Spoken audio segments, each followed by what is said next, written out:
Can we please settle down Even people at the back, please. Please maybe settle down.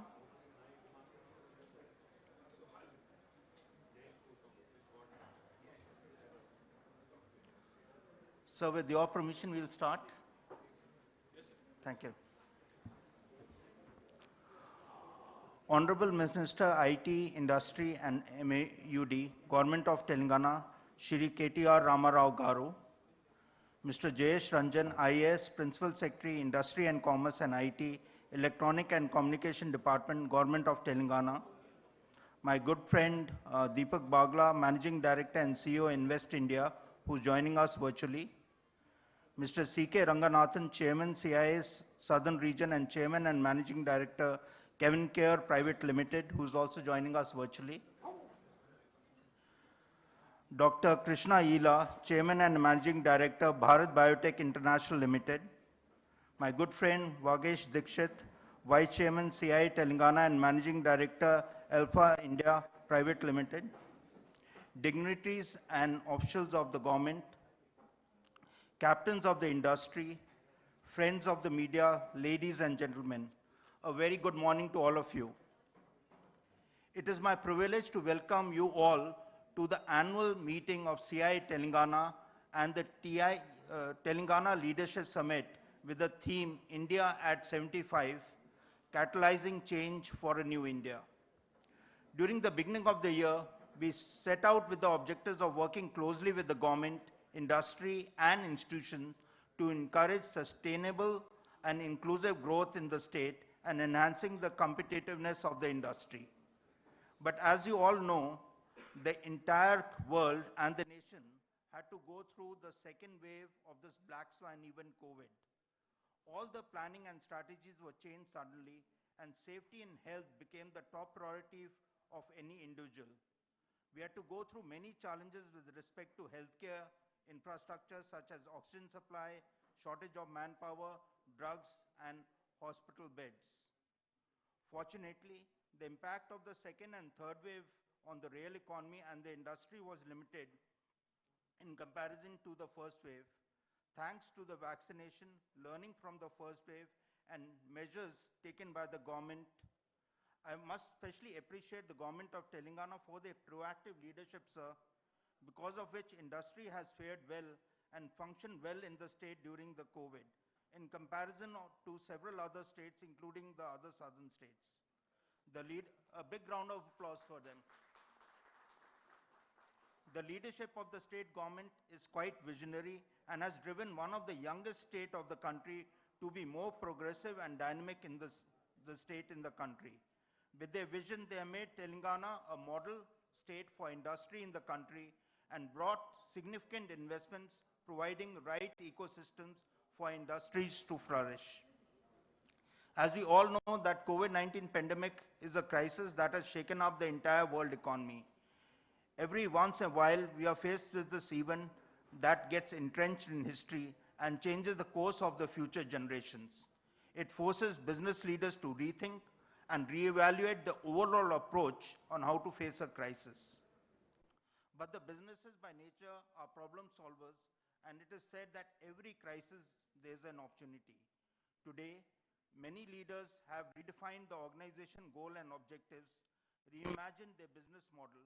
It is interesting to note that many have prioritized health and safety of employees, mobilization of their workforce, fostering engagement, and building a remote and sustainable business continuity plan. Leadership is not just about managing business, but also being compassionate and giving a helping hand to the needy. Helping society is one of the prime agenda of CII. Hence, during the pandemic, CII has successfully engaged with the government and worked with members, NGOs, health workers, and some of the key stakeholders in helping the needy. Engaging and nurturing the future leaders is one of the main focus of CII. Through various initiatives,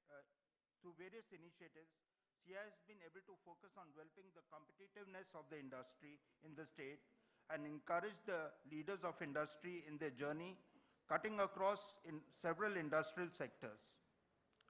The Leadership Summit is focusing on catalyzing change for the new India at the juncture of India at its 75th year of independence. There are multiple sessions which are going to be discussed on the role of leadership. Sorry. Once among them is the leadership in rapid, unpredictable, paradoxical, and tangled world and driving growth through competitiveness and sustainability.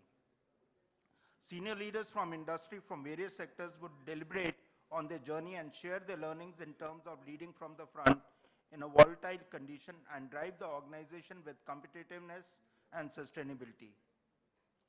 Another interesting session is on taking the legacy forward and empowering the next generation in family business. The younger leaders need to learn a lot from the leaders who have left a legacy, and it'll be an interesting session for many young leaders. There will be a round table of Consulate General on connecting Telangana to the globe, Consul General from US, British Deputy High Commissioner, France and Indonesia will be deliberating on the possible collaboration and engagement between the industry and the respective nations. There are several thought leaders who are sharing their experience. I hope there will be a lot of learning during the day. Before I conclude, I'd like to take this opportunity to let you know that CII Telangana is committed to be a partner in the growth story of Bangaru, Telangana, and we are willing to extend our full cooperation in the process of accelerating growth through competitiveness and entrepreneurship, sustainability and inclusiveness, and catalyzing change on the new India. With these few words, I welcome you all to the public session of CII annual meeting and the Leadership Summit. I wish this program a grand success. Thank you very much. May I now invite Dr. Krishna Ila to deliver the special address. Of course, everyone knows Dr. Krishna Ila. Thank you, sir, for joining us. Thank you all of you. I think Honorable Minister and our Jayesh Ranjan and all the members here, Jayesh, good luck to you. I've not prepared any speech, just relax all of you. I'm not going to give you, you have a great opportunity and all that. So I've not prepared. I always talk from my heart. So I don't prepare anything in my speeches. So I'm 67, so I don't want to live for somebody. I'll live for my heart, what believes in it. Okay, that's important. I'll tell you, innovations happens on two things. One, startups. The second happens, not a big company cannot innovate anywhere in the world. It is shown Pfizer cannot innovate. No other company, GSK cannot innovate, Sanofi cannot innovate. Only some other innovation can be commercialized by big one. But no big companies will never innovate. The same way, you look at young state is always a dynamic. You are not carrying forward a lot of legacy of the bigger problem in the state. And I think one thing, the leadership in Telangana has facilitated. Many people will praise our KTR and all that, for getting a good book with him. But I can tell you one thing, honest statement. This one state never interfered in the industry's growth, never interfered in any problem. I think the most important, what we should look at it, we don't get help also, it doesn't matter. But as entrepreneur, if they don't interfere, that's the greatest gift can be given by government, honestly. That's my humble statement. Because, I can praise our minister, but that is not the truth. But our truth is to believe in what we believe in it. And it's true, every entrepreneur here are not been humiliated, tortured, or bogged by anybody. But I will tell you another third point. And I think third point, innovations will come from Telangana. It's not that because our minister is here, I'm praising this. No. Please give me the rubber. I'll give you 3-4 examples of Bharat Biotech innovation as a startup. I was a startup in '97. I was not a big company. I was a startup from agrarian family. And at the same time, what Telangana government is encouraging the startup, what will happen next 5 years? I'll give a few examples of ours. And I think first new molecule from the world, typhoid conjugate vaccine, came from Bharat Biotech and that from Telangana. Okay? And after the separation of the state, the first new molecule came from Telangana, typhoid conjugate, first time in the world. And that has completed a human challenge in Oxford and effectiveness studies in 6-7 countries all over the world. And that speaks that the innovation can happen from India. Many people will not believe that because no Indian company copies. That's what the perception always we have in our mind. Please change that mind. It's happening differently now, today in the world. And I'm telling you, chikungunya. We are now funded by CII, which is the phase 3 trial in Thailand, Colombia, and Malaysia, and the Philippines, and India. And funded by CII, and that will be the first vaccine in the world, again from Telangana. And third, Zika vaccine, first global patent in the world. Why I'm saying this one? We are the only company as a startup believed in the neglected disease will turn into pandemic in the future. And we've been working right from the inception of the company that any day neglected disease will be a pandemic and we need to be prepared. So coming to my conclusion of the speech is very simple. And I think Telangana is well prepared to handle any pandemic in the future much better. We are also developing, a lot of other Indian companies are developing a lot of platform technologies. I predict that next pandemic, if it comes, it will be in the animal side on food security issues, if at all happens. If it happens, we don't want that, but if it happens, the likelihood is probably the food security will be another limiting factor which we should look at it. And I think as a manufacturers, as a state, I think we are well prepared than anybody else. I think you look at a containment facility, biosecurity, containment, BSL 3 facility, only first one in the world is right in Telangana, right in Shamirpet, right in Genome Valley. That speaks that we are the first facility in the world. We have even better than Wuhan lab is only a lab. It is not production facility. So the first production facility is right in Telangana. I think we are geared up as a country, as a state. And as a state, and I'm telling honestly, I'm proud to say that in front of all the people here, government never interfered. They were there all the time. Even when I have some problem with the TSIC on some assigned land, they said, we'll come and help you. We'll help you. They came directly to us, I'm telling honestly. I'm actually, company people are lethargic people. I've seen one thing I'm telling you. Company people are lethargic today. Company people become complacent. And employees also become complacent. Yeah, if you push the game, I'll leave this job and go to Aurobindo. And Aurobindo will push him, you go to Reddy Lab. So you people have taken strategy, but government is not like that. Government is sincerely committed to things, but I think as industry, we are still not serious a lot of things. And I think we need to get serious on issues, what is required, what happens in our organizations, what happens to our human resources, and what goes wrong with our human resources, our inefficiency, should be looked at very seriously instead of looking at the government inefficiency. And that is very important. And I think startup is an amazing strategy by the government has done. And I think we'll beat any state in the world probably in the next 2-3 years. And number one. Number three, I think people CII should focus on agriculture and food processing industry. Very important because we predict India is the only country can feed the world. And I think in that game, agrarian requires help. And I think we all want to be comfort zone in the 5-star hotel in Kakatiya and all that. That is what we are looking at it. And I think we need to look at everybody has got a CSR responsibility to help in agrarian community. This is only time in the pandemic, only agriculture has never grown down. It has grown up.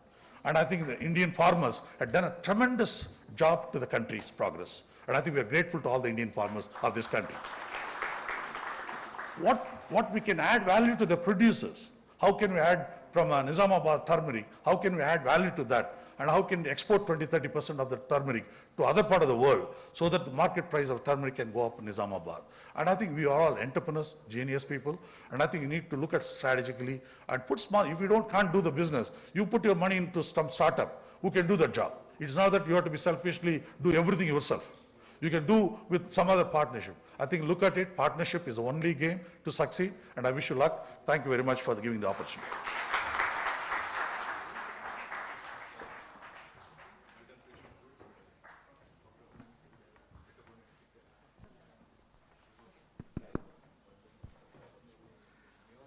So thank you, Dr. Krishna Garu, for your kind this thing. Having worked with GSK and working with CIPLA, I can fully appreciate what you have said.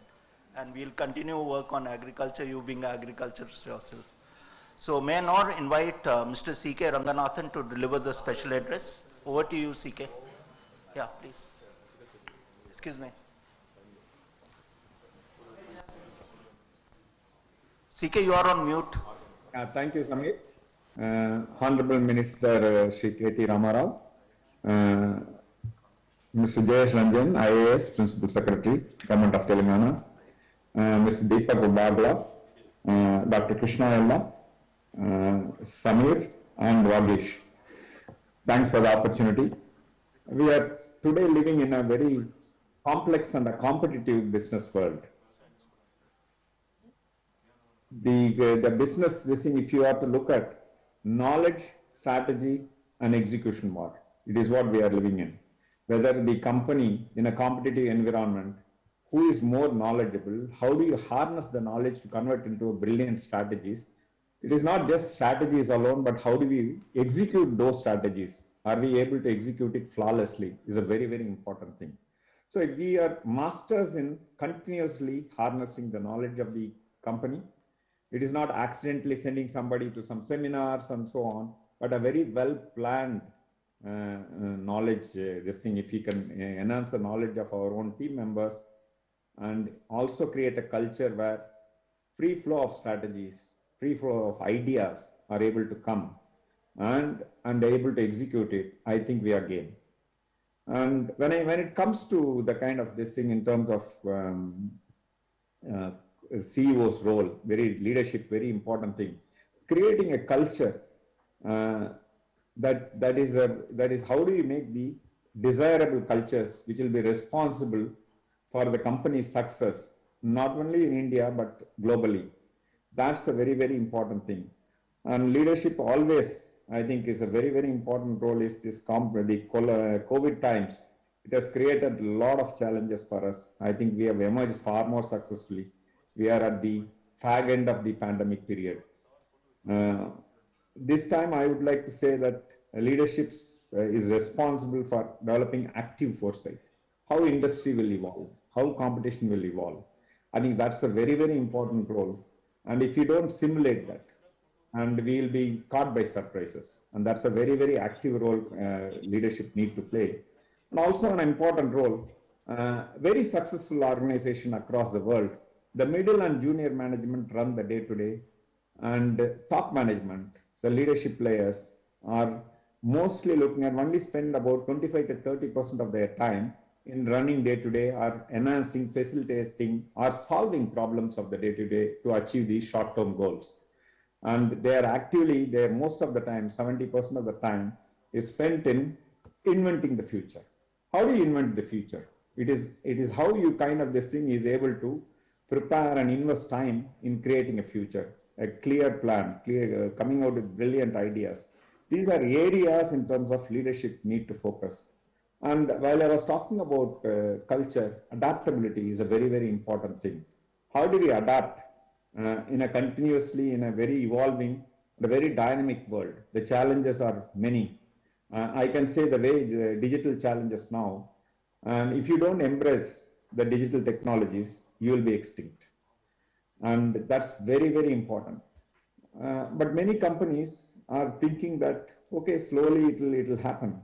But the competition is going to eat you away just like that. What was thought a digital technologies used to be an enabler, it's now a very core of a competitive edge. And that, I think it's important that the leadership focuses on that. Being agile and nimble is a very important ask. And that is also, I think, would go a long, long way. I think we as leadership at the helm of affairs can constantly look forward to being very, very competitive and take India to the next level. I think we are very capable and we can do things. Last but not the least, I would like to also thank Dr. Krishna in complimenting Telangana government. Our minister, honorable minister, we would like to say, because we are seeing across southern states and across India, Telangana is the one where least disturbances, lockdowns and other things, less restrictions, and most of the most productive days have come from Telangana government, and the industry is extremely happy. And thank you very much for that, Minister. Thanks a lot. So I conclude my speech. Thanks. Yeah, thank you, Siken, for your address and taking us through several aspects of leadership in this VUCA world. You absolutely said it right. Organizations have to change, and digitalization, sustainability, and being agile and nimble is the forefront. And you, as a leader for the industry, has shown the path to us. I would now request my good friend, Mr. Deepak Bagla, who joined us virtually to deliver his address. Deepak, over to you. Thank you. Thank you, Samir. Morning, Mr. Minister. As you know, it's no longer a surprise that you have admirers and fans, not just in Invest India, but I guess across the entire global investing community. And I must really, completely, you really make us proud. And the man sitting on your right is an absolute, Jayesh is right there, he's a Pied Piper. Mr. Minister, whenever we have an investor and we send him a message at any point of time, you know, the kind of response we get, it is right there and immediate. And that sort of explains the leadership, the culture which you've set, and more importantly, the points of success which we are seeing already from one of the youngest states in the country. I must thank Mr. Ranganathan. I think the leadership point you picked up, Mr. Ranganathan, very critical. And we are seeing that. The leadership which we are seeing in the state is the cause of the success, and I'll speak a little about that. And Dr. Ella, thank you very much for the points you rose about innovation, about the global position of India, and especially so in the midst of this unprecedented lockdown. But I must say one thing. I actually believe that the role of the government can be that of a very strong enabler. It's not that the government doesn't have a role where it comes to industrial growth. And that's where you've seen the example of what is happening in your state, the leadership, the success points which has happened. More importantly, even if you look at it, I think today the case study of startups is now being looked as a case study across business schools in the world on how efficient, impactful policy making together with stakeholders can actually create magic. And Mr. Minister, I must tell you, the person sitting on your left, Mr. Goel, Samir, ever since college we knew he would be the one who would make us all proud, and he continues doing that. So congratulations, Samir, and thank you for the excellent work which you are doing for all of us, and more importantly, for getting us all together. And Mr. Dikshit, we look forward to hearing from you. But sir, now on some of the comments which I have. I know we've been through the worst of times, but there are also some of the best of times we can look forward to from here. It was brutal the past 24 months, but I think the time has come now to look forward. And now from the Invest India perspective, let me just share some thoughts. And especially on Telangana, because this is a place and a state and the leadership we look forward to as we are moving towards a $10 trillion economy by 2030. The GDP of Telangana today, sir, is about $170 billion. That means if I rank it globally, it's anywhere between 55 and 60 in the world, ahead of Kuwait, I must say, just catching up on Qatar, Hungary, and if I may just add and make it topical, just a little behind Ukraine as we speak. But I think this is a juggernaut which is now ready to propel and take forward its stake in a much larger way. In the Indian context, number 6, you're behind Maharashtra, Tamil Nadu, Uttar Pradesh, Gujarat, Karnataka. I must tell you, West Bengal is catching up very fast with you. But I'll tell you what is in the strength of Telangana as it stands. Look at the growth rate of Telangana. And if I look at it for the past 5 years, 2016, over 14%, 17, 13.9, 18, again 13.9, 19 again, ahead of 14%, 14.7%, 20, 11.3%, even in the midst of that lockdown. What am I trying to get at? If I look at even an average of what you've done over the past 5 years, and let's look at a little over 13%, we are looking at a GDP of close to $300 billion by 2030. That means Telangana will be adding, it's 450 odd billion by 2030. That means they'll be adding about $300 billion to the bottom lines and the balance sheets of all those who will be joining Telangana in this journey. And that's where I talk about the leadership which has been created there. Look at the ease of doing business rankings. A remarkable jump. One of the few states which has jumped from number 13 to number 3. And that explains the focus of the leadership to make that investor journey easier. In fact, and this is where I often tell Jayesh, and I compliment you, Mr. Minister, and your entire team, you have one of the most effective single windows in the country. when we were trying to create the national single window, which you know we launched just a couple of months ago, and CII has been helping us immensely in trying to get it going. We had some of our learnings from your single window. And hopefully, if very soon we can bring the national single window to the same level of efficiency as you have with you and pick up some of those points, I think India will be a completely new destination where the global investor community is going to be looking at it. So I really have to compliment the kind of efforts and initiatives which have already happened in Telangana. And we are seeing the results. I mean, be it auto companies, be it chemical companies, across the entire spectrum. Let me just give you a quick example. 30th March 2021, even in the midst of the most unprecedented lockdown in human history, we closed with an FDI of over $80 billion, the highest ever FDI we've got in our history. But what's interesting is, our FDI went up by over 10% at a time when global FDI decreased by over 35%.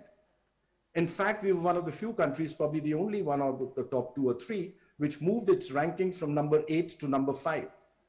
But more interestingly, and by the way, most of this FDI came in the open route, which sort of explains that we are one of the most open economies on the planet. But Minister, what is very interesting of this time we got our FDI from 89 countries of the world. They trusted you with the future you are bringing into this country. And it came across 63 sectors. We have one of the widest, broadest base of opportunity which is today available in the world. And most interestingly for me, this time it came across 30 states and union territories. It's again getting broad-based. And the story of people who are leading by example and setting best example for other states to come up is Telangana being one of those. And that also explains the startup policy. Mr. Minister, one of the best successes from my perspective of our startup policy is not just the unicorns. You know, 2020 we had a unicorn every 30 days. 2021 we had a unicorn every 10 days. This year we've already had a unicorn every 5 days. But that's not where the story ends. The story is that out of 739 odd districts of India, today over 650 of them have a registered startup with the government of India. The new engine of growth of India, of the new India, is now ready to be bottom up, with the participation from each and every citizen of this country. And for that, we thank the leadership. And Mr. Minister, we thank you for setting best-in-class examples where we all learn from and help others. And here I also must compliment you and your team again. I remember when we were doing the startup policies for India and even the ease of doing business, we had paired states together to help other states which were more aspirational to come up the curve. And you had paired yourself with another set of states, and you've helped those states come up the curve too. This, ladies and gentlemen, is the new India. So Samir, thank you very much for getting me. I take it back to you and I end with these comments.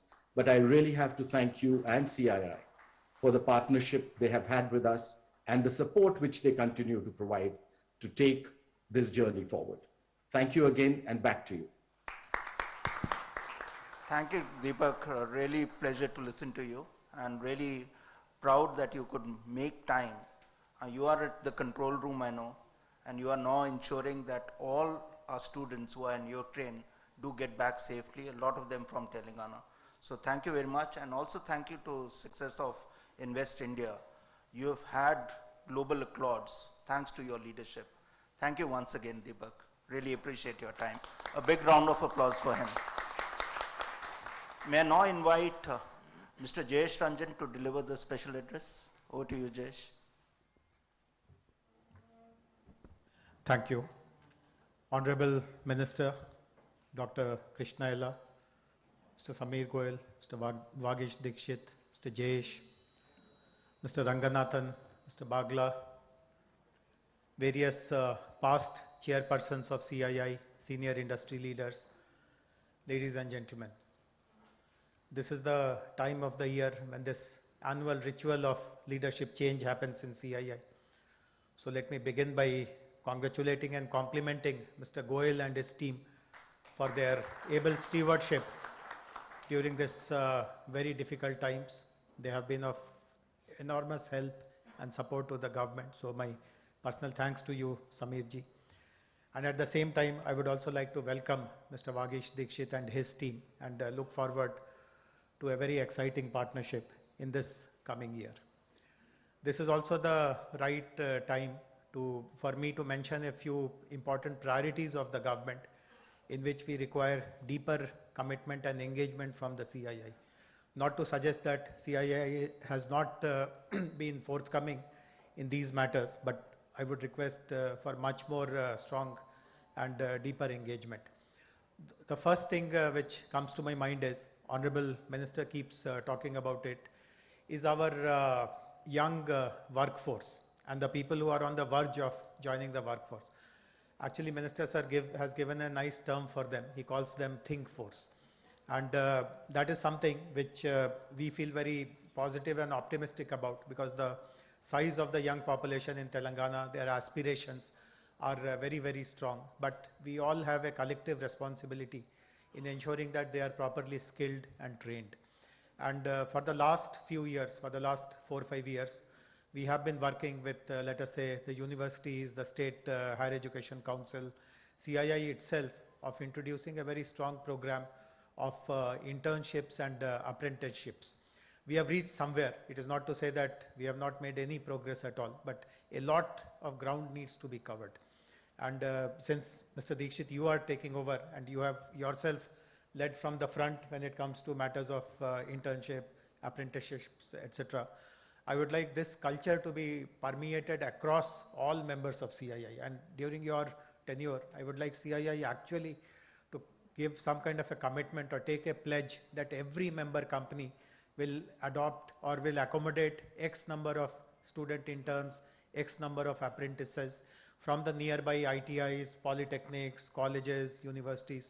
And now today, we don't even have to confine ourselves only to the state universities. We have very good private universities also. So even that catchment is available today to the industry to accommodate as interns and apprenticeships. And there are, of course, existing laws, rules, etc. We have also done, just before COVID, I remember we had prepared a very detailed, elaborate map of the catchments, like which colleges, which institutions can be tagged to which industry. So once you settle down, I would like to revive this idea and work again with you. Another very important priority, which Mr. Bagla spoke about, Dr. Krishna also spoke about, is about promoting entrepreneurship. Many of you would know that CII has chosen the headquarters of its National Center for Entrepreneurship and Innovation at Hyderabad. It is currently operating from T-Hub, of course, because of the situation over the last 2 years. Its activities have slowed down, but I expect now for them to really take off. And Mr. Chris Gopalakrishnan, who was instrumental in getting that center to Hyderabad, in fact, he was sharing that there was tremendous pressure on him to start that center in Bangalore. Of course, as you know, for very unfair reasons, whenever people think about startup, they automatically think of Bangalore, which, as I personally feel, is extremely unfair. But for various reasons, and since Mr. Gopalakrishnan himself comes from Bangalore, there was tremendous pressure on him. But he recognized that the kind of government support, the ecosystem building that the Telangana government has done, no one else has done, not just in the south, but anywhere in the country. And that is something which Mr. Bagla was also mentioning. He was appreciating the fact that way back in 2016, we came up with a very progressive policy on promoting entrepreneurship, promoting innovation. So the whole purpose of, the whole objective of that CII center is to ensure that every member company adopts some startups and basically provide them that corporate connect, which is very important in validating their idea, which is important in scaling up. Maybe some kind of seed funding also can be made available from the corporate. So that is how the center has been set up. Of course, it is a national center. It's just a coincidence that it is headquartered in Hyderabad. But I remember when we were having early discussions with the CII national team led by Mr. Gopalakrishna, I had assured him, I told him that corporates in Telangana will be in the forefront. Your vision of all CII members across the country working with startups definitely is a very ambitious vision, but we will be the first in Telangana to make it happen. So I would again request that at least all the corporate members, and this is regardless of size. I know that there are many mid-scale companies, small companies also who are members of CII. There are many service companies also who are members of CII. It is regardless of size. Size has no relevance at all when it comes to supporting startups. And it is not that funds are the only way in which you can support. In fact, your leadership can spend time with them, mentor them, give them ideas about how to scale up, how to get connected to market, how to get into a network. So multiple ways in which startups can be supported. And this is again something which I would request you to really fast track in this coming year. Another very important priority, some of you might have heard Honorable Minister or read about it in the newspapers. Honorable Minister spoke at the Harvard India conference a few days ago, in which he again highlighted how sustainability is a very important part of our economic development. I mean, as the data has been explained by Mr. Bagla, our growth story is phenomenal, but it is not at the cost of sustainability. Every step that we have taken is underlying sustainability. And this is again a third request to CII. Why it's not to say that you haven't been doing it. In fact, we appreciate the kind of support you have given to Harita Haram, and now you are going to give awards also. But there are various other aspects of sustainability. For example, promoting electric mobility, taking care of water bodies. I see Mr. Rajanna here in the audience. In fact, many NASCOM and HYCIA companies have actually gone ahead and adopted water bodies. They have adopted lakes. And today, more than a dozen lakes, particularly in the western part of the city, have been beautified. Their contamination levels have drastically gone down. They have been made very community friendly. But we have not seen too many industries, non-IT companies, taking up these kind of programs. So I would request other CII members also to take up very important sustainability goals that the government has. So apart from the regular support to businesses, to supply chains, to logistics, to MSMEs, which is business as usual for us. We will always be working with CII on all those fronts. But these three important priorities, in my opinion, are foundational. These are fundamental to provide good skills and training to our young workforce, to ensure that entrepreneurs get much more opportunities in Telangana, and to partner with us on all our sustainability agenda. So once again, good wishes to you, Mr. Dikshit, and all the CII members. Let us have a very, very promising and very flourishing year ahead. Thank you very much. Thank you, Jayeshji. Let me just put on behalf, you have been the one point contact for the industry. And really a big round of applause for him, and whatever he says, he makes it happen. Thank you very much. May I now invite CII colleague Satya Aruna to take over, please, for the awards. Thank you, Chairman. Honorable Minister, Telangana to Harita Haram is one of the excellent initiatives of Government of Telangana, which has paid rich dividends. CII had the privilege of working with the state government. We signed an MOU 6 years back when Mr. Jayesh Ranjan and our chairperson, Ms. Vanitha Datla, signed an MOU. And sir, in the last 6 years, CII members and other stakeholders have planted over 89 lakh saplings in the state. And they have a survival rate of more than 85%, sir. We have very clear evidences of photograph and other details where the saplings you have planted have been growing over a period of time. This year, sir, between August and November 2021, 21 lakhs 46,000 saplings have been planted. And today we would be presenting mementos to 23 organizations who have taken part in this initiative in 2021. We heartily thank all the member companies who have participated in this initiative and request the Honorable Minister to kindly present mementos to these green warriors. May I also request Mr. Jayesh Ranjan and other dignitaries on the dais to kindly join the Minister in giving away the mementos. May I request the awardees to kindly come from my right hand side, receive the memento from the Honorable Minister, and go out towards my left hand side, please.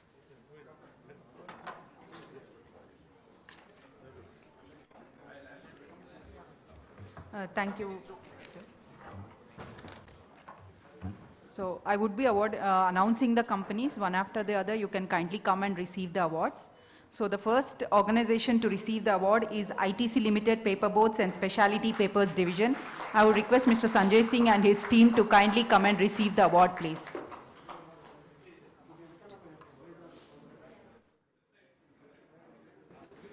Yeah. The next team to be ready is Office of NSS JNTUH.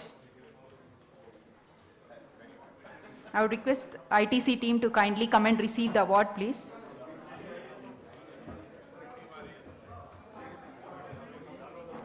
The next team to be ready, Office of NSS JNTUH, please.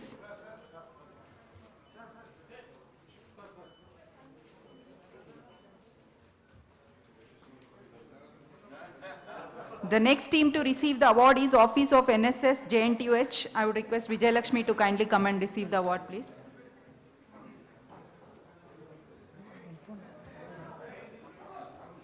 The next team to be ready is Pragati Green Meadows and Resorts Limited.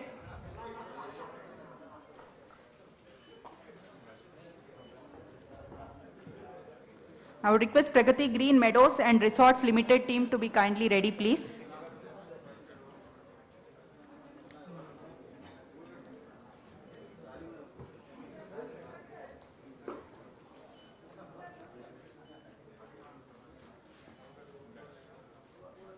I would request Kanha Shantivanam team to be ready, please. Request Kanha Shantivanam team to kindly come and receive the award, please.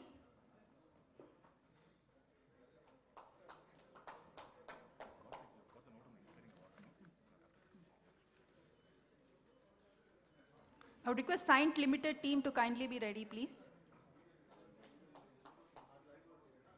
Saint team to kindly come and receive the award, please. The next team to be ready is Delhi Public School Nacharam.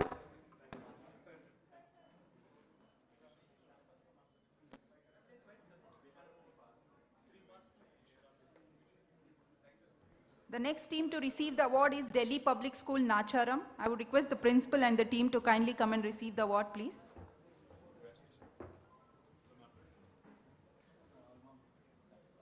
The next team to be ready is Alpla India Private Limited, please.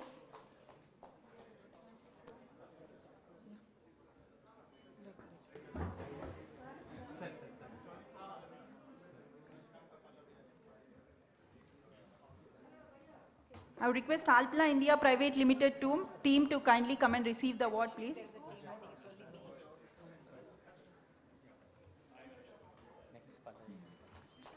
The next team to be ready is IIT Hyderabad team. I would request IIT Hyderabad team to kindly come and receive the award, please. IIT Hyderabad team.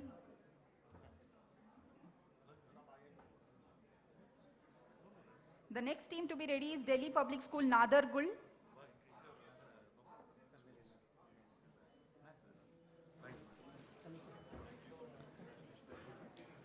I invite Delhi Public School Nadargul principal and the team to kindly come and receive the award, please.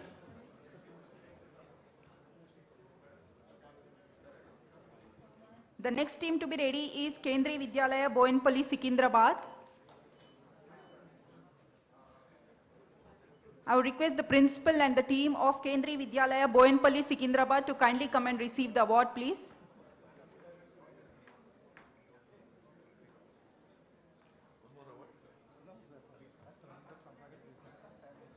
The next team to be ready is Geetham University.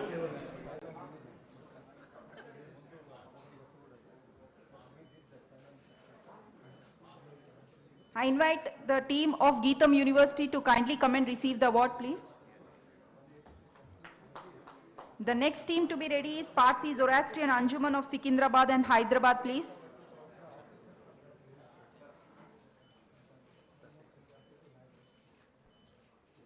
I invite the team of Parsi Zoroastrian Anjuman of Secunderabad and Hyderabad to kindly come and receive the award, please.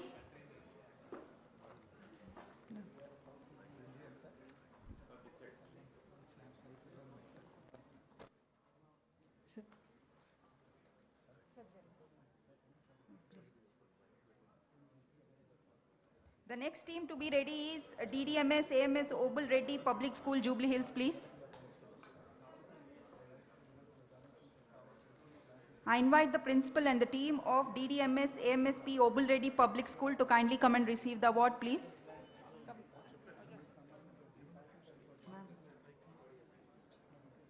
The next team to be ready is Delhi Public School, Mahindra Hills.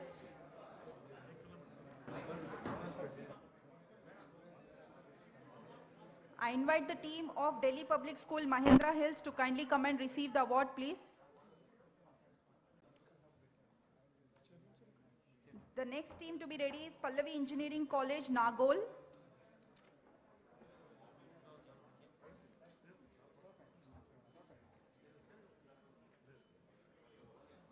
I invite the team of Pallavi Engineering College, Nagol to kindly come and receive the award, please.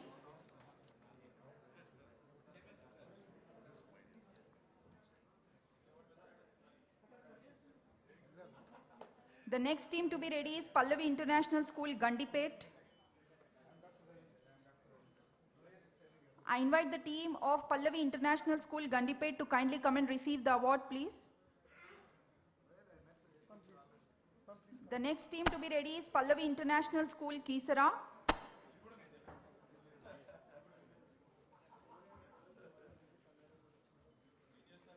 I invite the team of Pallavi International School, Kisara to kindly come and receive the award, please.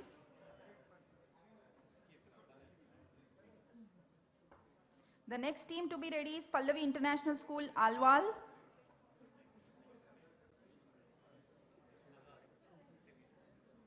I invite the team of Pallavi International School, Alwal to kindly come and receive the award, please. The next team to be ready is HSBC Electronic Data Processing Private Limited.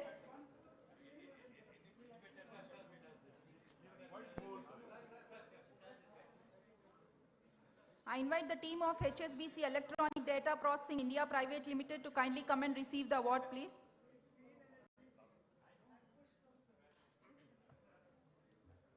The next team to be ready is Hyderabad Cyclist Group.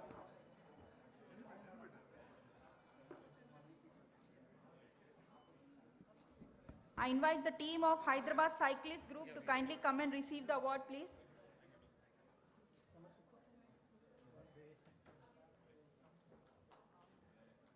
The next team to be ready is Vedri Township Welfare Association, please.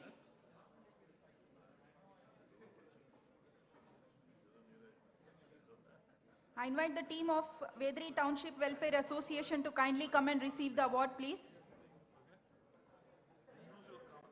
The next team to be ready is DAV Public School, Safilguda.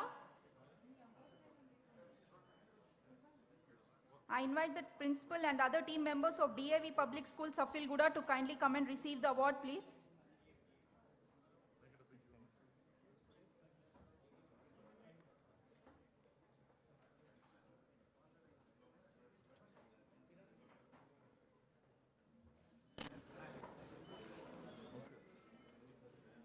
I invite the CEO, principal and team of Jain Heritage at Cambridge School, Kondapur to kindly come and receive the award, please.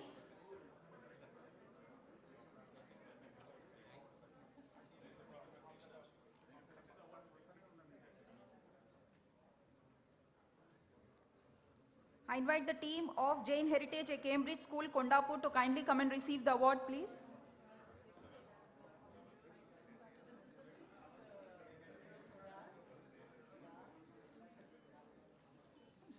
With this, we conclude our Harita Haram Awards.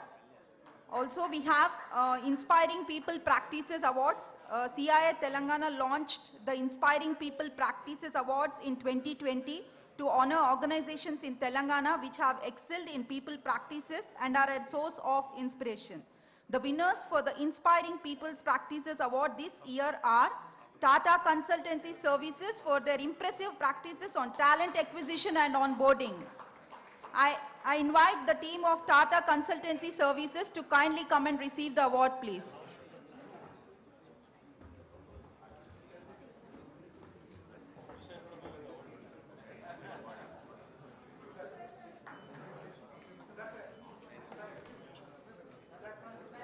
The next award of Inspiring People Practices Award goes to Coromandel International Limited for the exceptional work done in the area of well-being and CSR. I invite the team of Coromandel International Limited to kindly come and receive the award, please.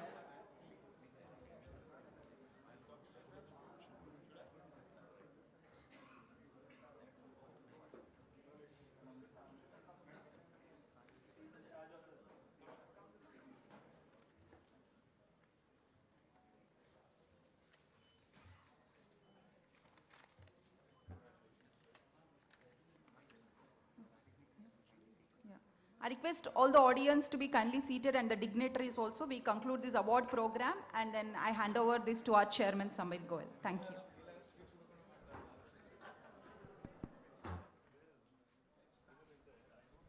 Yeah, can we please settle down quickly?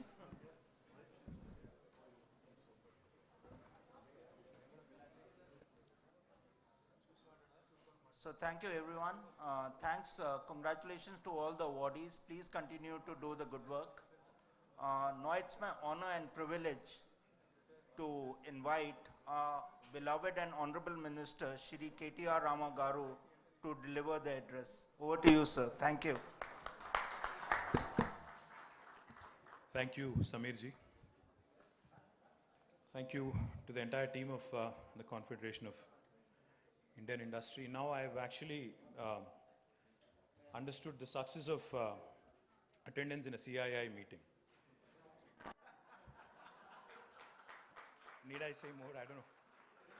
Meer awards baga ichesi andarni pilchesi. You're making sure that the entire room is packed. So Samir, lovely strategy. I'll follow this in future.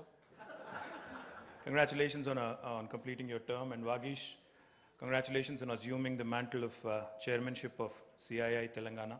Good luck to you. Jayesh Ranjan Garu, Dr. Krishna Ella. ఇప్పుడు మీకు ముందు ఖచ్చితంగా పిలిచేటప్పుడు పద్మశ్రీ పద్మభూషణ్ అవన్నీ చెప్పాలా? చెప్పకుండా నడుస్తుందా? Doctor Krishna I wouldn't say that. I'll say our dear friend who's made all of us proud. I think he deserves a big round of applause. Krishna, I don't think there's a single person in this room who's not thought of you in the last couple of years at some point of time.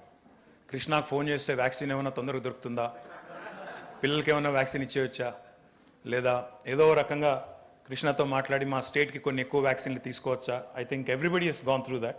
So you, Suchitra, I'm sure your entire team, Sai and everybody, must have been bombarded with calls. But thank you for supporting all of us. Thank you for helping us tide through this pandemic.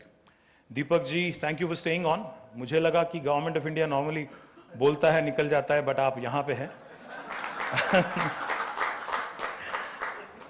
आप तो हमारे दोस्त हो, इसीलिए बहुत सारे अच्छे शब्द आपने कहा, बहुत तारीफ आपने की. बहुत धन्यवाद, आपका बहुत आभारी हूं और उम्मीद करता हूं कि आपका सपोर्ट ऐसे ही रहेगा और आगे जाकर भी आपका सहयोग ऐसे ही मिलता रहेगा. Mr. Ranganathan, and thank you, sir, for also staying on, the Southern Region's chairman. Ladies and gentlemen, today, in fact, as I've just mentioned, is the opportune time of the new team of CII in Telangana taking over from the past team. The baton is being, passed on to Vagish today. But incidentally also, today marks the second anniversary of the first COVID case in Telangana. Exactly on the 2nd of March in 2020, we had the first case in Telangana. So एकदम सही time चुना आपने. समीर को बाहर भेज के आप नया चार्ज ले रहे हो जब थोड़ा माहौल बेहतर है. Vagish is a smart man, we all know. इसलिए जो बुरा वक्त था, थोड़ा मुश्किल वक्त था, तो समीर को दे दिया. Because Samir is related to Piyush Goyal, as you know. Samir Goyal is related to Piyush Goyal. इसलिए एक साल पूरा उनको दे दिया. अभी थोड़ा बेहतर हो गया तो वागिश आ गया आगे. And one thing I would like to say before in fact I was just debating, because I have this written speech, but then I saw Krishna speaking. He said, I speak from the heart and I'm not going to stick to my written speech, etc. So I am also inspired. Krishna, I'm taking a leaf out of your book. I'm also going to be talking, possibly without looking at the paper. The theme of today's event is India at 75 and catalyzing change for new India. Because India, after independence, will be 75, I think in August this year. 47 is the independence, so 2022, 75 years. So I think one of the things I would like to start off by mentioning is about, क्योंकि हम लोग अभी startups के बारे में बहुत सुनते हैं, स्टार्टअप्स के बगैर आजकल तो एक न्यूज़पेपर में एक दिन भी कोई ना कोई आर्टिकल तो छापता ही है हर दिन. Every day there is a news about some startup becoming a sunicorn or unicorn or decacorn or whatever other corns there are, sweet corns, I don't know. There are a bunch of things that keep popping up every so often. So let me talk about the most successful startup in 75 years of independent India. That is the state of Telangana. And the reason why I say this is not because I represent the government of Telangana, but because the numbers actually speak for themselves. 7 years ago, my friend Sarita, who's sitting here, 7.5 years ago, who's a captain of the industry, had hosted a dinner, or we had met at a dinner where almost 100 or 150 businessmen and women were present. So she, as a son of the soil, as a daughter of the soil, asked me a pointed question. This was not when the TRS had won the mandate. This was much before. No, you were right in asking. About 8 years ago, I think it was. This was at a friend's place. We had all met for dinner, about 100, 150 of us. People who were concerned, people who were worried, people who were anxious as to what would happen when the bill would get passed in the parliament and when the new state of Telangana would come into being. Sarita being Sarita, for those of you who know, she doesn't hesitate to speak her mind. So she asked me point blank onto my face. She said, "Tum log lad to rahe ho Telangana ke liye. But what is it that you guys are trying to accomplish by dividing Telugus? Tum log kya karna kya cha rahe ho?" This is what she said. So I told her, listen, this is actually for the benefit of the people of both Telugu-speaking states eventually. This would help all of us. This would expedite development. This would bring more prosperity. This would spread, in fact, infrastructure growth in all pockets as opposed to, concentrated development in certain pockets, etc., etc. Of course, she was not convinced. But today I'm going to possibly talk about, now you're convinced. Thank you, Sarita. So today I'm going to tell you why you should possibly be convinced. In exactly 7.5 years in Telangana, when we started our journey, I'll just give you 3 numbers. The first thing is our per capita income. When we started our journey in 2014 in June, 2nd of June 2014, the per capita income of the state of Telangana was 1,24,000 rupees. And today, 7.5 years later, and this is not me, these numbers are not mine. These numbers are of the Ministry of Statistics and Program Implementation, Government of India. According to them, the per capita income of Telangana today is 2,78,000 rupees. A growth of 125% from 1,24,000 to 2,78,000 rupees. And the other number I'll share with you. The GSDP, the size of the GSDP, the gross state domestic product, back in 2014 June, was 5 lakh crores, Telangana, 4.9 lakh crores to be precise. And today, again, according to Government of India statistics, the current GSDP size of the state of Telangana is 11.54 lakh crores, 130% growth. This goes to show you how the state has been able to do exceedingly well in terms of all indicators. The other interesting statistic I would like to put forward, and I have to correct Mr. Bagla here. Mr. Bagla said, Deepak ji, आपने कहा कि हम लोग छठे हैं rank में contribution towards Indian economy. Sir, RBI would like to differ, not me. The Reserve Bank of India has released a report, a book of statistics in October 2021, and they have clearly stated that Telangana is the 4th largest contributor to Indian economy. We are 11th largest in terms of geographical size. We are 12th largest in terms of population, but we are the 4th largest in terms of contribution. Ahead of us are 3 very large states: West Bengal, Karnataka, and I think Maharashtra. So I would like to correct you there, sir. And this is not me again, Reserve Bank of India. In fact, just to put things in perspective, our population in India as a state is 2.5%. But our contribution to GDP of India is 5%. So that is literally Telangana punching above its weight. Double the size, in fact. So that goes to show you why I call Telangana the most successful startup of independent India. Our Honorable Chief Minister, in fact, is a firm believer, Shri KCR Garu is a firm believer in getting the basics right, in getting the fundamentals right.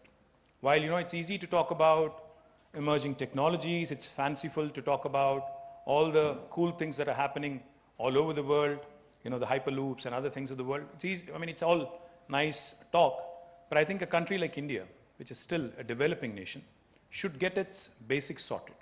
So therefore, when we started our journey, we went with the 3I mantra: innovation, infrastructure, inclusive growth. That's exactly what we focused on in the last 7.5 years. Now, what do I mean by innovation?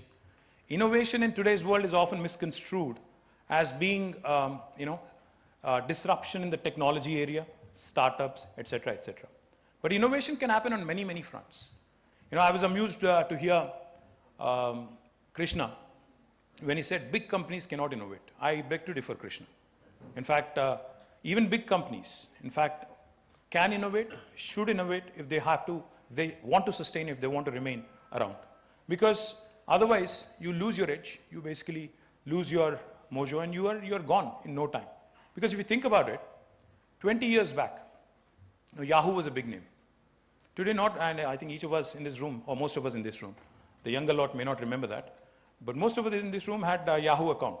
I did too. Now I don't even remember my password, because I don't use it anymore. It's lost its relevance, and now we have so many other things that have come up, and so many other things that have just, eclipsed Yahoo and other behemoths of the early 2000s. That's the point I'm trying to make. Unless you reinvent yourself, unless you rediscover yourself, unless you reorient yourself to the changing times, changing demands, changing markets, any big company would not survive. The fact that GSK, the fact that all the big companies of the world still continue to be relevant in spite of the onslaught from Krishna Ella and his team means that they are doing something right. If not everything, they must be doing something right. The point I'm trying to make is invention, innovation is not confined to startups or technology alone. Even government should innovate. And that's exactly what we have done with our policy making. Mr. Bagla just spoke about how Telangana's industrial policies leagues ahead of anybody else. That is because our Honorable Chief Minister in this very room sat for 7 hours with the industry bodies, tried to understand in the very initial days of government. He said, let me sit with you, understand the pain points. Let me understand how I can make a difference. And in 2014, July, I think it was, there was a meeting held in this room. And by 2014 November, Telangana came out with its first legislation. That is the Telangana State Industrial Project Approval Self-Certification System, the TS-IPASS. Now, it's like the easy pass, that you would run into in the US. TS-IPASS has been extremely successful. And in case you're wondering, how do you say something successful? We have given out more than 18,000 clearances. We've been able to attract more than 2.3 lakh crores of investment. And we've been able to create a direct job potential of 1.6 million jobs. This is something that is truly amazing for a new state in India. And this growth, the numbers that I just reeled out, is all despite several things. It's despite the bifurcation blues, because the new state has to settle in. There are still issues to be tackled with the other state, with our brother state, or sister state, as you would like to call it. We have still some issues to settle. The bifurcation blues are still, in some areas at least, they're still there. This is despite the fact that there was demonetization, which affected all of us, which affected the growth of states, districts, countries, the entire country as such, industries also. And this despite the pandemic. 2 years of pandemic, and still Telangana, in fact, as was pointed out by Mr. Bagla, even if you look at an average, it's more than 13%. And if this same growth trajectory continues, then we would certainly be at that magical $470 billion or $500 billion, I think he was referring to. We'd be there by 2030, which is a humongous contribution to India's economy, if you ask me. Innovation was not confined to industrial clearances alone. Innovation was also brought in other spheres of life, such as municipal administration. How we give clearances to the industries in 15 days, and if you do not deliver in the 15-day window, how it is a deemed approval on the 16th day, was also replicated by municipal department. We asked the municipal department also to study how building permissions are given. So today in Telangana, I proudly say as Minister for Urban Development, we are the only state which can promise clearances in 21 days for any layout or a building approval. If we don't deliver on the 21-day window, on the 22nd day, without you having to meet any official, it's a deemed approval. In fact, for plots of less than 500 square meters, the approval is instant. It's self-certification. No state in India will tell you this. So this is the sort of innovation Telangana has made. Innovation in Panchayati Raj and rural development. The new act that we brought in for village development is something truly unique. I don't think there is any state in the country which said 10% of the budget from the village Panchayati or the municipal body has to be earmarked for greenery. 10% of your budget is green budget. And the new act also espouses, also makes it very, very clear that the village sarpanch or the municipal councillor or the municipal chairperson or the panchayati secretary can lose their job and will lose their job if they do not ensure 85% survival of the plants that have been planted in their respective domains. I don't think any government in India has done this. Now that is the innovation I'm talking about. Innovation does not have to confine itself to cool technologies. Innovation is about impacting the society in a positive way. And that's what I'm saying. Governments can innovate, others also can innovate. And when I say the 3I mantra, innovation, infrastructure is the second I. On the infrastructure front, why Telangana has grown is because we have spent lots of money. We spent extensive money on ramping up our infrastructure. We were a power deficit state when we started our journey. We had an installed capacity of 7,000 megawatts. Today our installed capacity of power is more than 16,000 megawatts and more than doubled in the last 7.5 years. We spent lots of money on that. That is why Telangana is able to provide quality power supply to industry, to households, and also to agriculture. We are the only state in the country, in fact, that provides 24/7 free power to small and marginal farmers. Again, you would not hear this from any other state in India.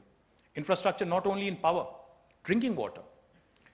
We are the only state in the country which had completed, a project which had, the laying of 140,000 kilometers of pipeline. A project called as Mission Bhagirath, which is aimed at providing a portable drinking water connection to each and every one of the 10 million homes, 1 crore households in Telangana. A unique project where we spent nearly $7 billion has been completed, and today Government of India has drawn inspiration from us and has started what is called as Har Ghar Jal, a new program which they are asking other states also to emulate. Infrastructure is not again only on power and drinking water, but also in irrigation.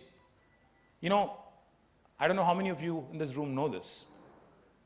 The world's largest lift irrigation project, the world's largest, not India's largest, the world's largest lift irrigation project has been conceptualized and has been completed by the government of Telangana in less than 4 years of time. Now, we often talk about Chinese execution. We often talk about how things move fast in China. But the new state of Telangana, the youngest state in India, has shown to the rest of the country how well things can happen, things can move, provided the political will and collective efforts of the bureaucracy and engineering department are showcased. You would be surprised, we are lifting water, Godavari, from about 82 meters above sea level to 612 meters above sea level to near Hyderabad through a multi-stage lift irrigation program.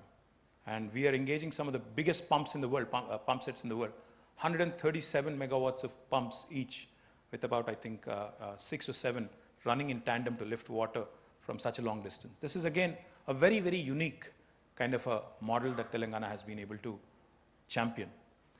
For those of you who are wondering, what about the third I?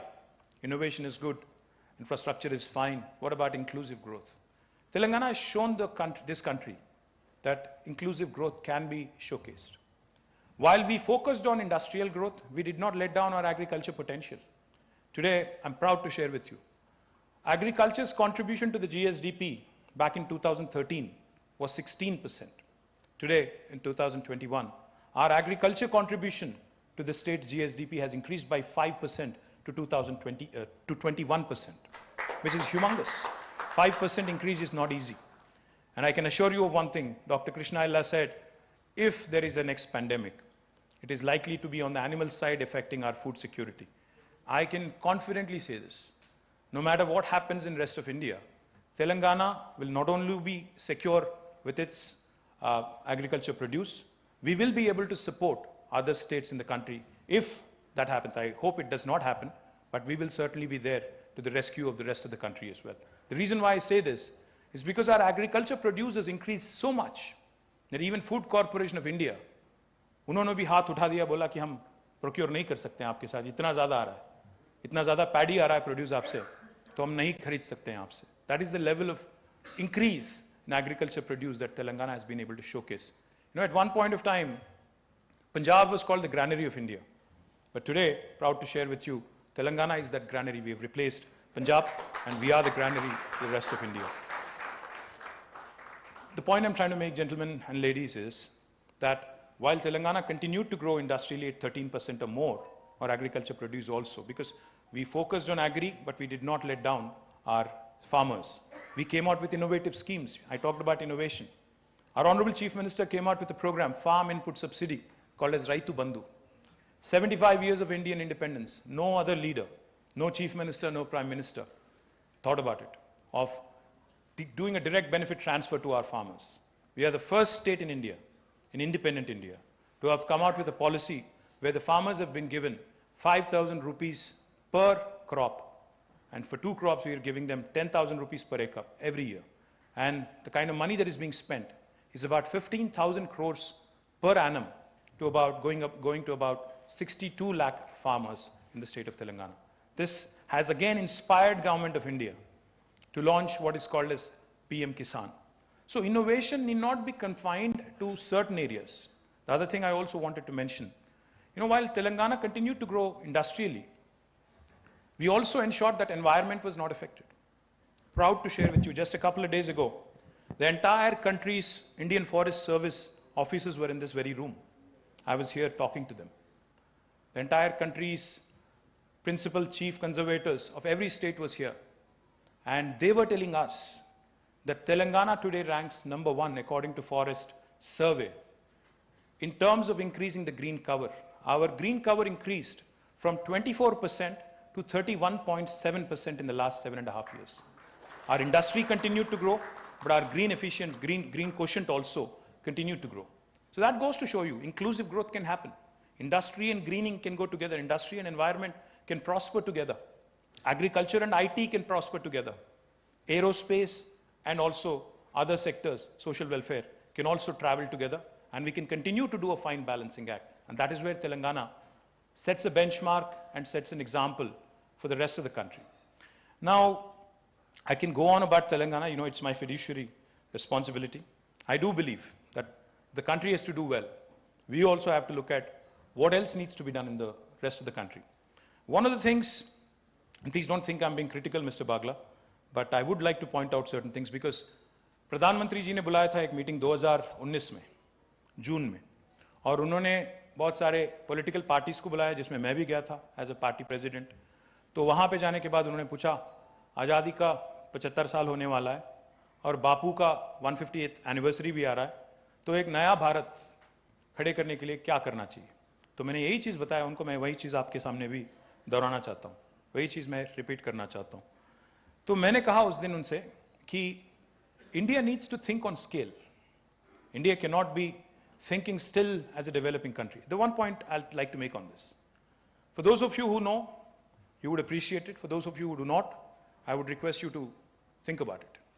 In 1987, India and China, the country who we'd love talking about, India and China, our GDPs were similar in 1987.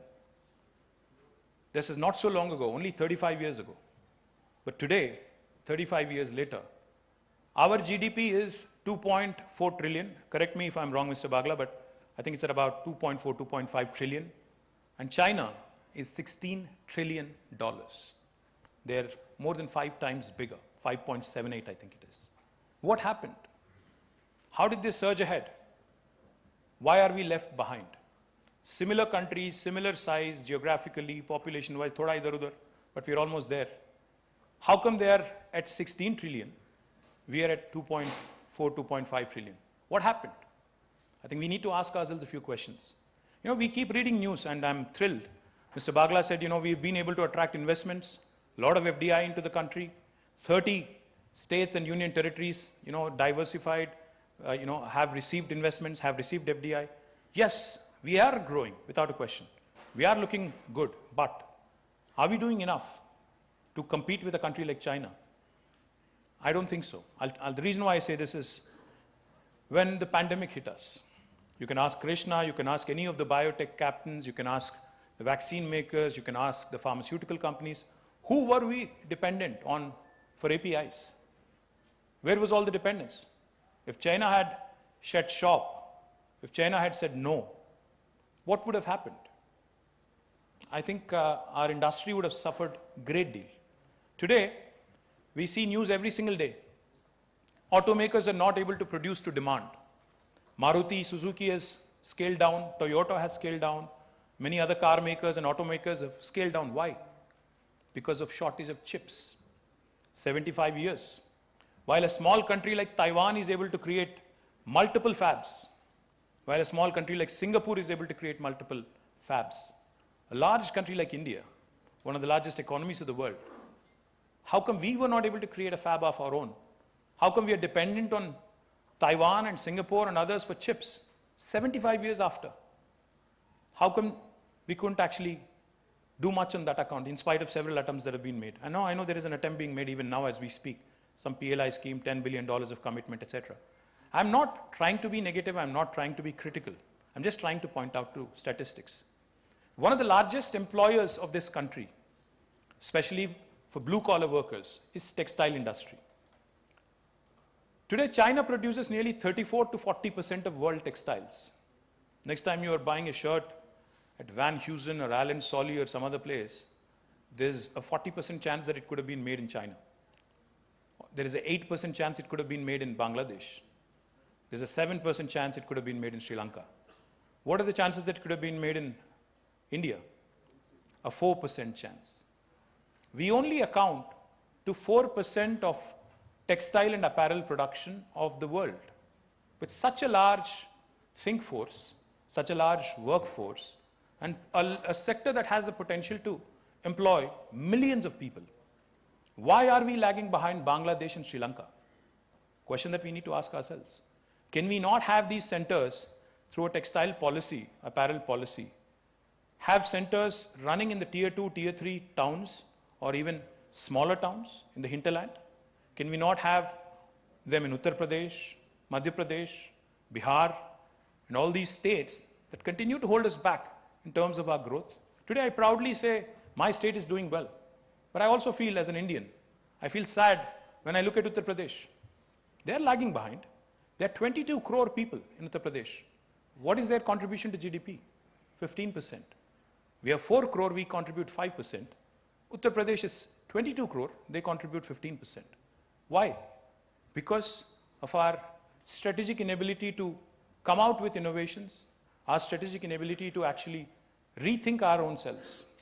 When the pandemic hit us, back in 2020, April, we had a meeting of all the medical device manufacturers in Hyderabad. I had a very interesting conversation. Mr. PNEWS Goyal was there and this was a closed door meeting. So हम लोग बात कर रहे थे, तब PPE बहुत बड़ा एक मसला था, बहुत बड़ा समस्या था. हर कोई PPE चाहता था. Because Corona had just hit us, we don't know what hit us and everybody was worried.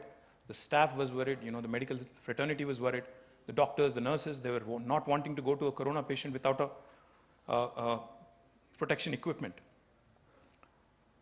I had a chat with one of the medical device manufacturers. So I asked him, I said, आप gloves कहाँ से लाते हो? Gloves कहाँ से लाते हो? Mask कहाँ से लाते हो? PPE कहाँ से लाते हो? He said, I bring it from China. But I said, Wuhan, the entire virus, they are badly affected. So supply chain would also be affected. How are you going to continue to ensure that we receive supplies in time?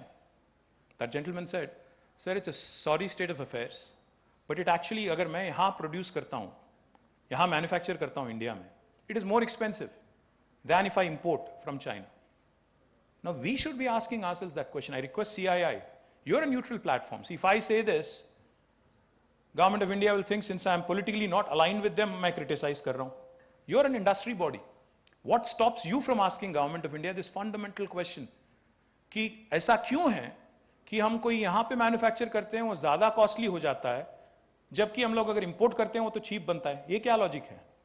एक तरफ बात करते हैं self reliant India की, आत्मनिर्भर भारत की, और दूसरी तरफ हमारे पॉलिसीज इतने फ्लॉड है कि यहां बनाना चाहते भी हैं हम तो बहुत ज्यादा एक्सपेंसिव है, it makes you uncompetitive cost wise.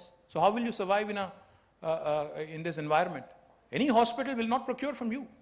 Simple, because you're, economy-wise, in terms of cost competitiveness, you're just not there. So these are the questions, these are the fundamental changes we need to be making in our country. We have a huge coastline of more than 8,000 kilometers. How is it that our sea trade, our maritime trade, is less than that of Singapore, a small island nation?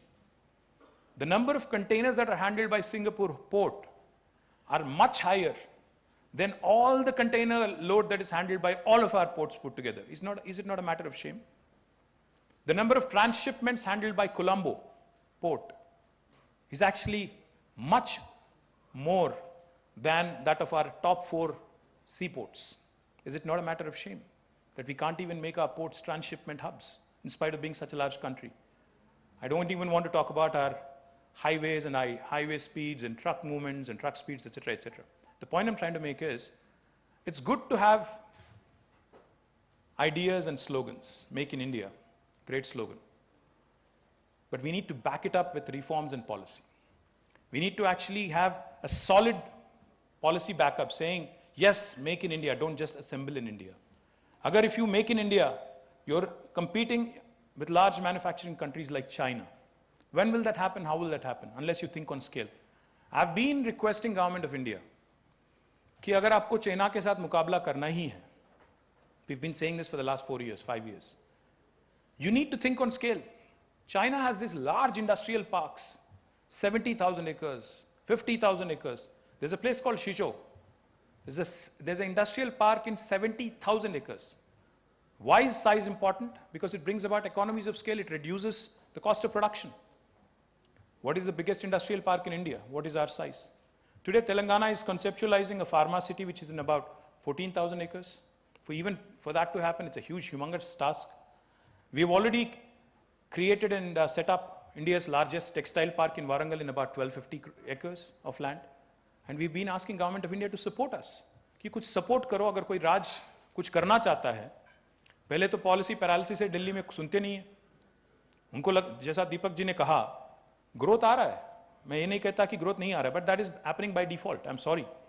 हम लोग कोशिश कर रहे हैं, सब लोग कोशिश कर रहे हैं, हर राज्य कोशिश कर रहा है, इन्वेस्ट इंडिया कोशिश कर रहा है, इन्वेस्टमेंट आ रहा है, ऐसा नहीं कि नहीं आ रहा है, बट जितना आना चाहिए, जितना होना चाहिए, उतना नहीं हो रहा है. जितना तेजी से पॉलिसी बनना चाहिए, वो नहीं हो रहा है. And I am sorry to say this, but it is a fact. We talk about so many other things, self reliant India, good, but what is stopping us? See, today we are in the middle of a war. We're witnessing a war, Russia and Ukraine. And I'm sure many Indians have also thought of this, and so have I. What happens if something very similar happens to India? Are we ready, defense-wise? What is our, position on making our own missiles, our own, defense systems and ammunition, etc., etc.? There was a time about 2 years ago when Government of India was conceptualizing what is called as a defense industrial production corridor. I went to the Minister, Commerce and Defense, both, requested them. I said, ma'am, this was Nirmala ji then. I went to her and I said, ma'am, the most logical destination for this to be in India, because of the existing ecosystem, nothing else, nothing more, is between Hyderabad and Bangalore, because Hyderabad has a large number of defense PSUs, and so does Bangalore.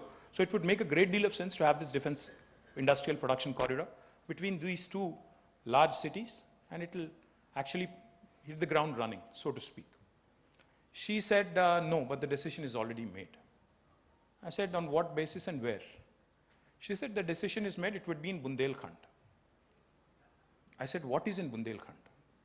I want Uttar Pradesh to grow, but Uttar Pradesh or Bundelkhand, will it be able to attract a Lockheed Martin?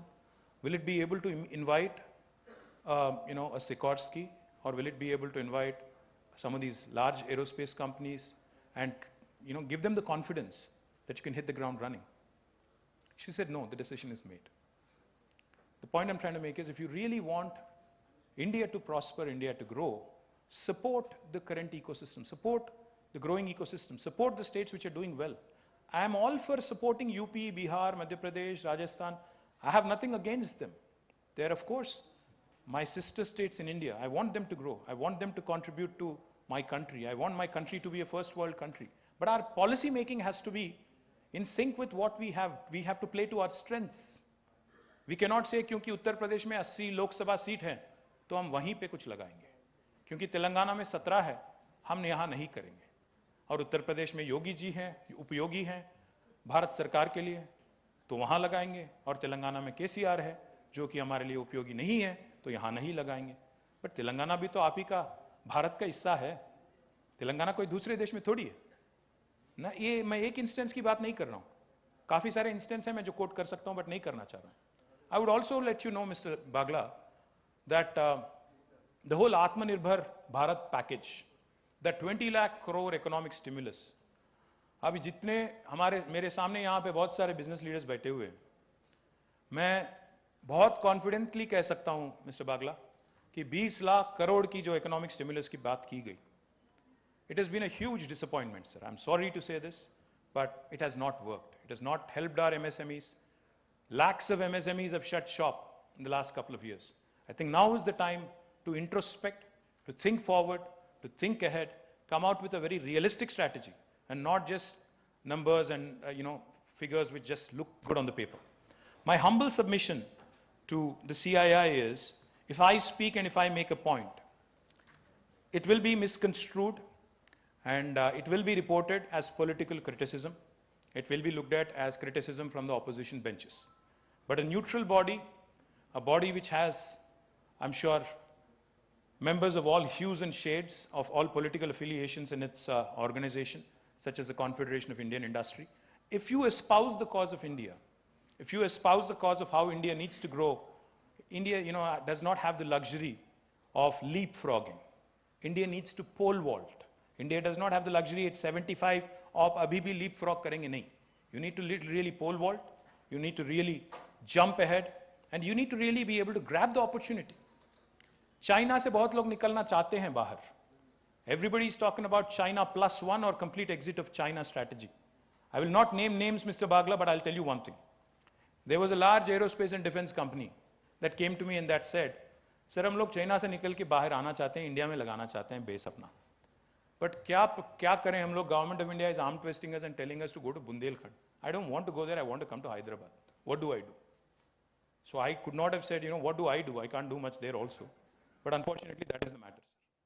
If a company is not getting response, if an investor is not getting response, practicality, then they will go elsewhere. They'll go to Indonesia, they'll go to Malaysia. India is not the only option, Our competition as Hyderabad is not with Bangalore. Hyderabad is not competing with Bangalore or Delhi or any other state. Sir, Telangana today is competing with Malaysia, Indonesia. We are competing with Vietnam to attract electronics, textiles, etc., etc. So we cannot be looking at things, putting our blinders on and saying कि हम लोग उत्तर प्रदेश आएंगे तो यहाँ पे करवाएंगे आपसे काम, वरना नहीं करवाएंगे. इंडिया में आपको मौका कहीं और नहीं देंगे.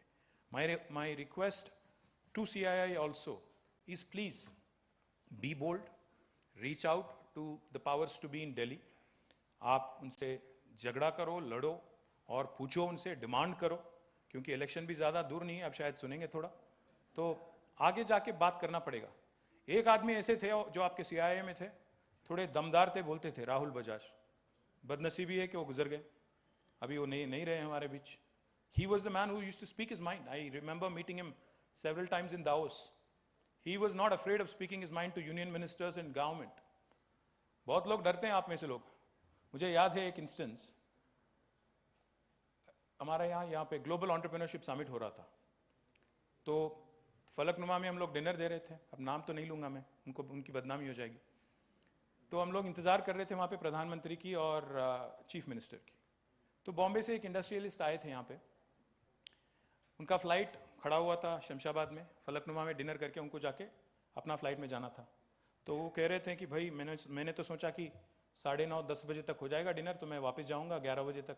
आई have invited some guest at home. तो मैंने कहा ठीक है निकल जाओ, बहुत सारे लोग हैं यहाँ पे, मैं बोल दूंगा उनको कि आपको जाना था, जल्दी था, वो लोग लेट हो रहे हैं तो आप चले जाओ. He gave me a dirty look. सिर्फ तुम्हें पता है क्या होगा अगर मैं चला जाऊंगा So ये माहौल अच्छा नहीं है. डर के काम करना अच्छा नहीं है. दोस्ती के साथ काम करो, प्रेम के साथ काम करो, मोहब्बत के साथ काम करो, इंडस्ट्री के साथ. And I think the most important thing, I was feeling a bit sheepish also when Dr. Krishna Ella kept saying, the government here does not interfere. Apparently that has become a compliment also. We are supposed to be enablers, Krishna. If anything, apparently it has become a compliment.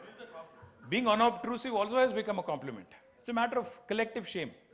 If governments today are being complimented for being unobtrusive and not harassing you, it's a matter of shame. If anything, we should be complimented for doing more, for being enablers, for creating infra, for making conducive policies. Hey, all of which I have done, we have done. So please also compliment us for that. And more importantly, for being unobtrusive and not being in your hair and, poking our nose where it does not belong. So I request the new incoming team of Vagish Dikshit from CII Telangana. You will please lead your southern chapter, the rest of the country. You please go meet Mr. Bagla on the practicality of my suggestions, on any input that may or may not, be taken seriously by coming from me, but I think it will be taken far more seriously if it comes from CII. So good luck to the entire Confederation of Indian Industry, particularly to the chapter of Telangana. Thank you one and all.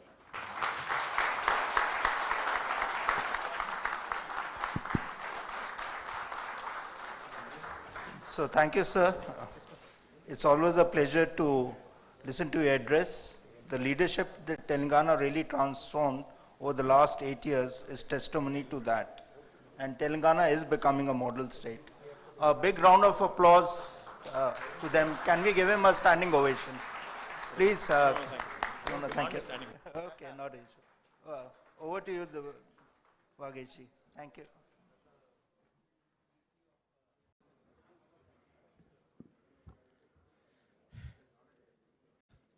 Honorable and our beloved Minister, Shri K.T. Ramarao Garu, dear Shri Jayesh Ranjan, Principal Secretary, Industries and Commerce,